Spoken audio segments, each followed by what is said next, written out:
బోరికాళ్ల ప్రక్షాళనలో అద్భుతంగా చేసినామని ఒక పక్క, ఎంతో అవినీతి జరిగిందని మరో పక్క చూస్తే మాకు చాలా మనసుని కలిసివేయడం జరిగింది.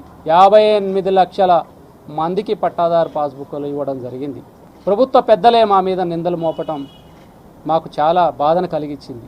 ప్రభుత్వ పెద్దలే ముందుకొచ్చి మమ్మల్ని అవినీతి పరులుగా ముద్రేస్తే మేము ఎవరికి చెప్పాలనే ఒక ఆవేదనతోని ఎన్నో సందర్భాల్లో కలిసే ప్రయత్నం చేసినాం. 23 జిల్లాలు, 25 రెవెన్యూ డివిజన్లు, 150 మండలాలు పెరిగినాయి. ఒక్క రెవెన్యూ ఉద్యోగి పోస్టు పెరగలేదు. ప్రమోషన్లు వచ్చినాయి. కింది స్థాయిలో ఉద్యోగులందరూ ఖాళీలు ఉన్నారు.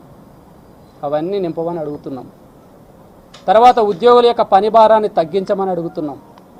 ఉద్యోగుల బదిలీలు, ఎలక్షన్ల బదిలీలైన ట్రాన్స్ఫర్లు చేయమని అడుగుతున్నాం. ఇది మేము అడుగుతున్నది మీ ముఖంగా, మీ పత్రికా ముఖంగా కూడా తెలియజేస్తున్నాం. ఈరోజు జరుగుతున్న ఆర్టీసీ సమ్మె చూస్తే ఆ రోజు వాళ్ళ ద్వారానే సకల జనుల సమ్మె మేము మొదలుపెట్టడం జరిగింది. ఈరోజు అదే ఉద్యోగుల్ని బాధలు పెట్టు ప్రాణాలు పోతుంటే చూడలేకపోయినాం.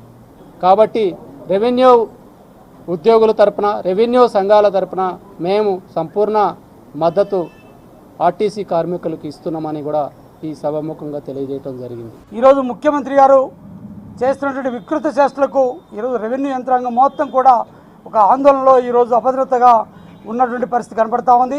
అందుకే మేముగా భద్రతను పొందేదానికి, మరి భద్రతను కూడగట్టుకునేదానికి యావత్తు ఉద్యోగ లోకాలు, ప్రజల యొక్క మద్దతును కూడగట్టుకునే ప్రయత్నం చేస్తూ ఉన్నాం.